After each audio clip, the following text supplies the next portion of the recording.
A very good afternoon, everybody. Today we have semester 2 students making a presentation on F. Scott Fitzgerald's classic novel, The Great Gatsby. The Great Gatsby was the third novel by F. Scott Fitzgerald. It was published in 1925, and those were 20s and 30s were the decades of jazz age in New York. It tells the story, rather a tragic story, of the protagonist J. Gatsby, who is a self made millionaire, and his pursuit for his love of his younger days, Daisy Buchanan, a wealthy young woman. The novel was rather unsuccessful on its first publication, but then now it is considered as a classic of American fiction. The American culture of 1920s is very well captured by F. Scott Fitzgerald, and that way The Great Gatsby becomes a classic novel for its social reality of 20s decades. So we have a group of students making the presentation today: Khushi Raviya, Nikita Vala, Rozminbanu, and Kumkum Hirani. So let me invite one by one all of you to come and introduce the novel to all of us.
Hello everyone.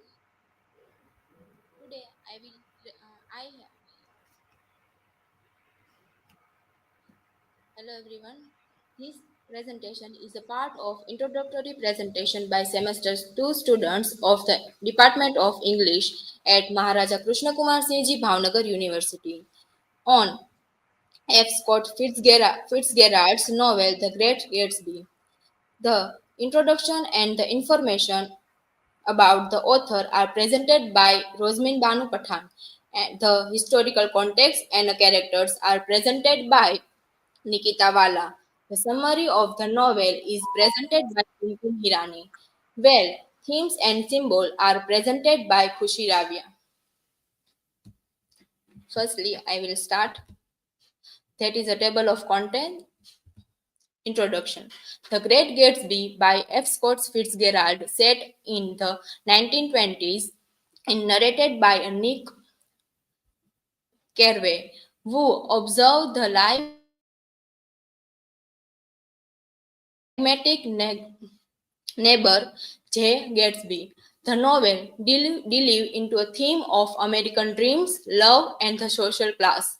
Nick reflects on advice about the withholding judgment, introducing a world of wealth, access, and the complex relationship. Moving to a West Egg, he connects with Tom and Daisy, and a witness Gatsby's longing for a green light across the bay, symbolize his untenable dreams. This set the stage for a table of ambition, idealism, and the moral daisy. About the author, Fitzgerald was a celebrated American novelist of the 20th century, known for work like The Great Gatsby, which critiqued the American dreams during the Jazz Age, a key figure of the lost generation. He also wrote this side of paradise, the beautiful and the damned, and the tender in the night, offer exploring the theme of wealth, love, and a social daisy. Despite a literary acclaim, Fitzgerald faced the financial struggle, alcoholism, and the personal challenging, including his wife Zelda's mental health issue. He died of a heart attack in Hollywood at age 44. That is a timeline of the F. Scott Fitzgerald's life and the work. Firstly, in 1896, he was born his full name Frankie Scott Key Fitzgerald. 1930, attend a Princeton University for a study but doesn't graduate, leaving before us finish his degree to pursue writing. 1917, joined the army during World War I. 1919, married to Zelda Seirer. 1920, This Side of Paradise is published. 1922, The Beautiful and Damned is published. 1924, moved to Paris, France with the Zelda, he met of writers like Ernest Hemingway. 1925, The Great Gatsby is published. 1930, struggle with a personal and a professional challenge. Zelda suffered for a mental issue. He worked on screenwriting in Hollywood. 1934, Tender is the Night is published. 1937, depressions. He faced a health issues. 1940s, he died on December 21st from a heart attack at the age of 44 in Hollywood. After his death, his work, particularly The Great Gatsby, was known as a critical alchemy and to become a staple of American literature. Thank you. I would like to invite Nikita Vala for the further information.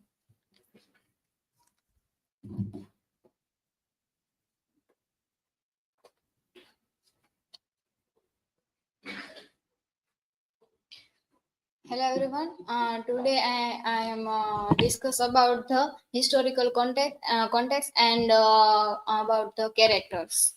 So this period, known as the Jazz Age, saw the rise of the jazz music, flapper culture, and a general sense of the rebellion against the traditional norms. So, prohibitions enacted through the 18th Amendment banned the production and sale of alcohol, inadvertently fostering illegal activities like bootlegging. So here Gatsby's wealth is implied to stem from the such illicit ventures, reflecting the era's blurring lines between legality and corruption. So, Fitzgerald's novel delves into themes of social stratifications, the illusions of American dream, and the moral emptiness beneath the surface of opulence. By setting the narrative against the backdrops of the Roaring Twenties, he critiqued the era's superficiality and the disillusionment that often accompany the relentless pursuit of wealth and status. After then, the character map. So, first main character is Jay Gatsby. Here we can see the two married couple. First is George and Martin, married couple first, and the second one is Daisy and Tom. Here we can see the Gatsby's lover is Daisy, and Daisy's friend is Jordan. Here, Nick Carey is Gatsby's neighbor, and Jordan and Nick both gets each other. Nick and Daisy cousins. So, end of the novel.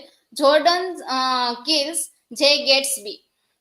So here is a character map, and I would like to invite Kumkum Hirani for further information.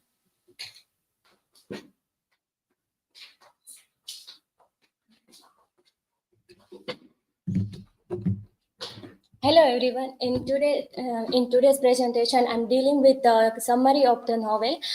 This story divided into 9 chapters. So let's start chapter 1. So this chapter start with Nix, who is a narrator of the story. Nix Carriway moves to West Tech, a wealthy area nearby New York. To work upon business, he rent a small modest house next to the grand mansion of Jay Gatsby, a mysterious millionaire across Bay Estate, where his cousin Daisy lived with her husband Tom. Estate means who are rich from generation, and West Egg West Egg means who are recently become a rich.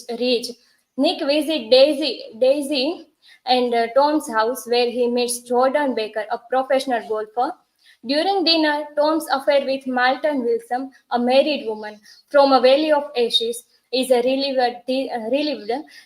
This shocks Nick but seems normal to Tom and Daisy, showing their carelessness. That night, Nick sees Gatsby outside shattering a green light across the bay, which is coming from a Daisy's dog.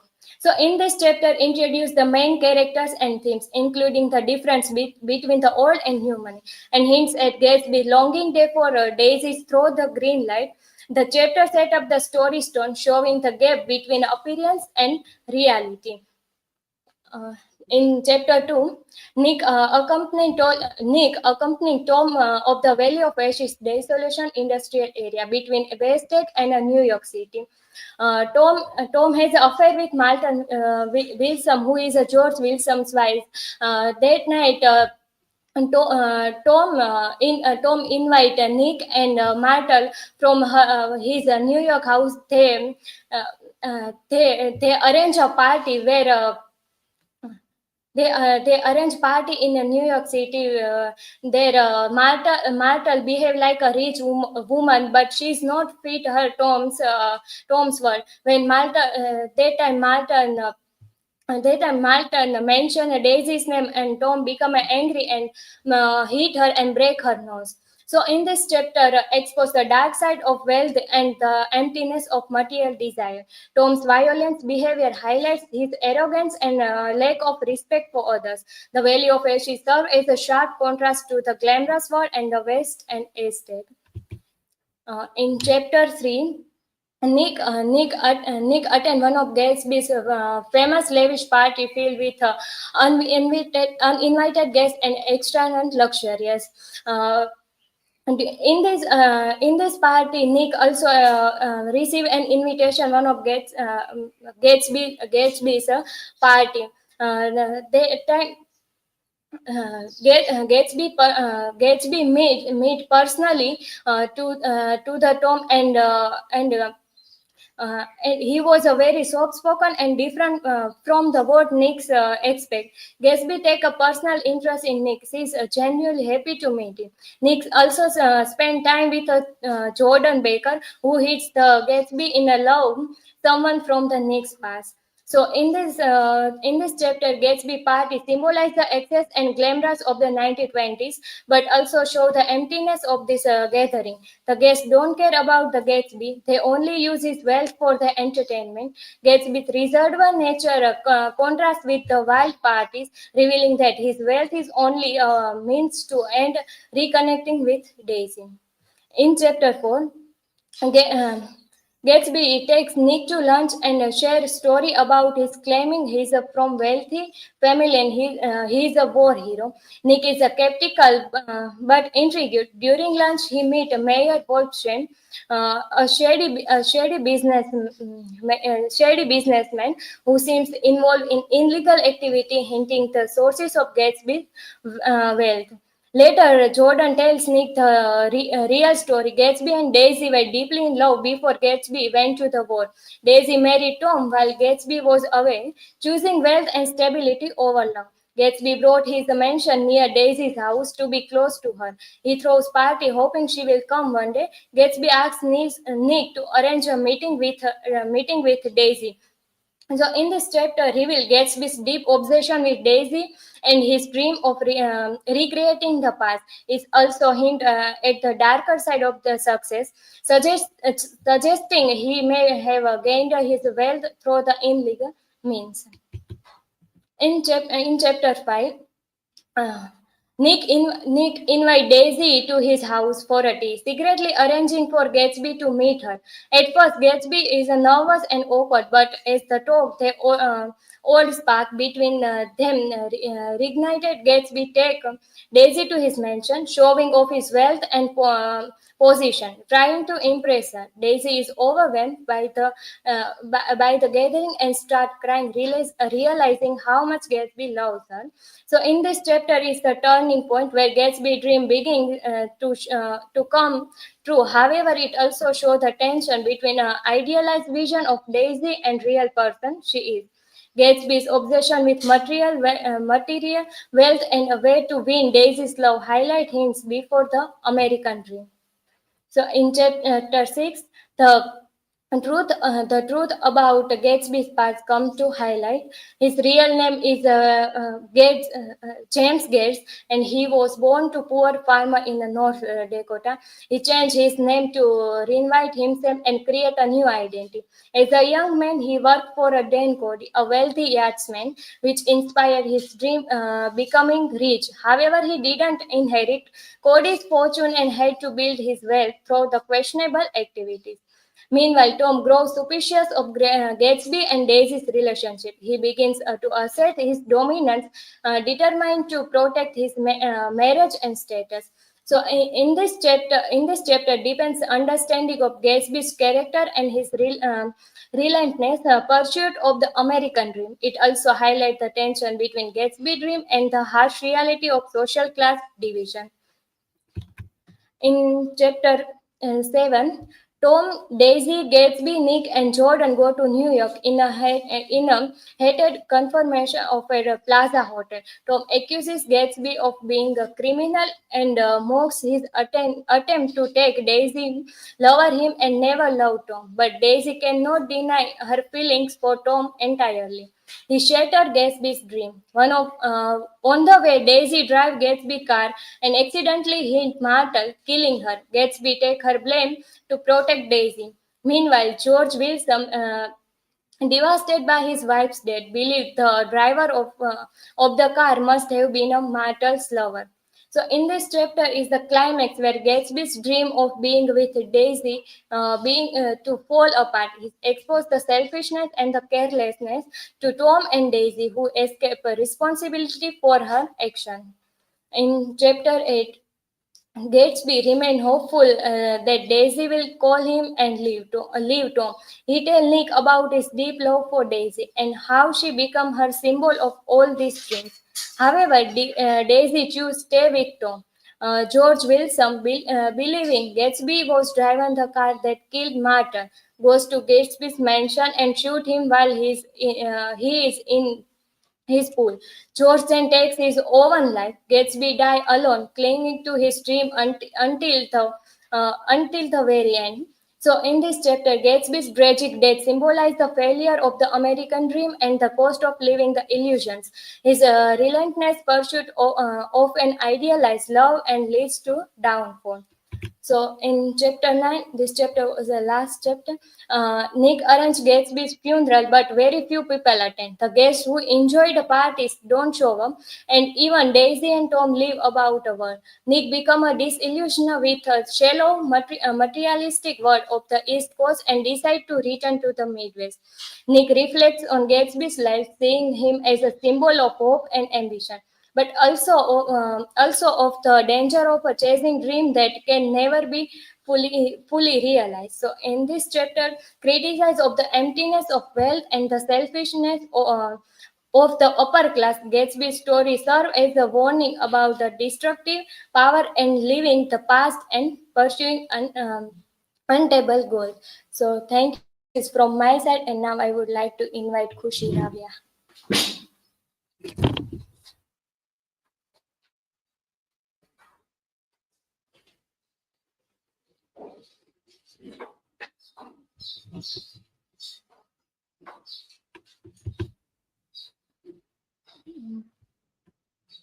My today's topic is themes, a false prophet of the American dream.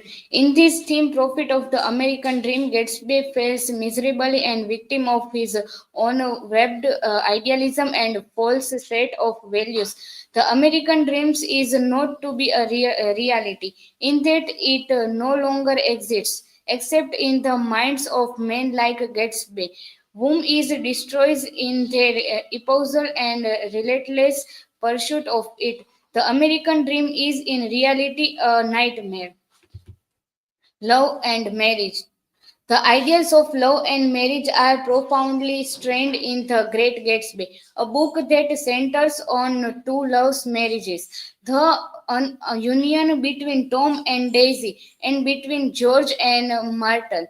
In both cases, the marriages seems to be unions of convenience or advantage than actual love. Marital explains. Marital explains that she married George because she thought he was a gentleman, suggesting the hope he had raised her class status. Daisy nearly backed out of her marriage to Tom and day before her wedding, and Tom had an affair within a year of the wedding. But the couple is well suited because of their shared class and desire for fun and material possessions. Even Gatsby's all-consuming passion for Daisy seems more of a desire to possess this, something unattainable than actual love. Nick, meanwhile, dates Jordan Baker. Throughout the book, though their relationship has its moments of warmth and kindness, both parties generally seems lukewarm and emotionally distant. I wasn't actually in love, Nick recalls, but I felt so to tender curiosity. Such tender curiosity may be the closest thing of love in the entire novel.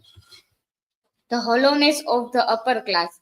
One of the major topics explored in The Great Gatsby in the sociology of wealth, especially how the newly minted millionaires of the 1920s differ from the relate to the old aristocracy of the country's richest families. In the novel Wastage and its denizens represent the newly rich Will Estate and its denies, especially Daisy and Tom, represent the old aristocracy. Fitzgerald portrays the newly rich as being vulgar, worldly, and ostentatious and lacking in social graces and taste. Gatsby, for example, lives in a monstrously ornate mansions, wears a pink suit, drives a Rolls Royce, and does not pick up on subtle social signals, such as the insincerity of the Sloane's invitation to lunch. In contrast, the old aristocracy possesses grace, taste, subtlety, and elegance epitomized by the Bushnan's tasteful home and the following white dresses of Daisy and Jordan Baker. These are the symbols. The green light. The green light at the end of Daisy's dog symbolizes Gatsby's aspiration and the broader American dream. It represents the ideal of success and happiness that seems perpetually out of reach, highlighting the gap between dreams and reality. Symbol the green light is also example of archetypal criticism. It's symbol of American dreams, illusion, and unattainable dreams. The eyes of Dr. T.J. Elkelberg. The fading eyes on a billboard in the Valley of Ashes are interpreted as representing the eyes of God, as Wilson, who on world disintegrates. The Valley of Ashes. The desolate area between Wastage and New York City symbolizes the moral decay hidden beneath the surface of wealth and opulence. It reflects the plight of the poor of and consequences of industrialization, serving as a strange contrast to the lavish lifestyles of the wealthy characters. Conclusion. In conclusion, The Great Gatsby by F. Scott Fitzgerald is a poignant exploration of the American dream and its inherent flaws.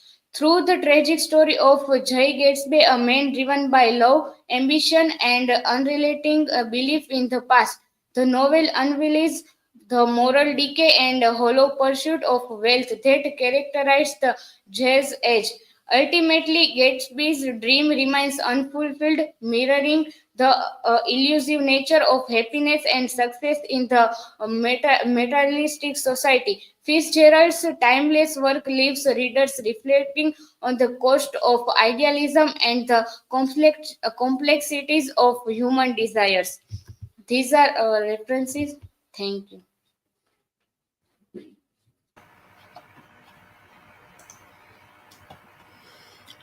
Okay, so thanks for this presentation. Okay, yeah, I have muted the mic here. Okay, good. Well presented. Keep that presentation open in the class. I'm coming in the class to carry on with the discussion. So we'll take some ideas from your presentation also. I hope all other students also were listening it attentively to get an idea. I will ask a few questions and I will expect the other students to answer the question, not the presenters, to see whether things are understood or not from this introductory presentation. So we'll continue our class now. I'm ending the live stream.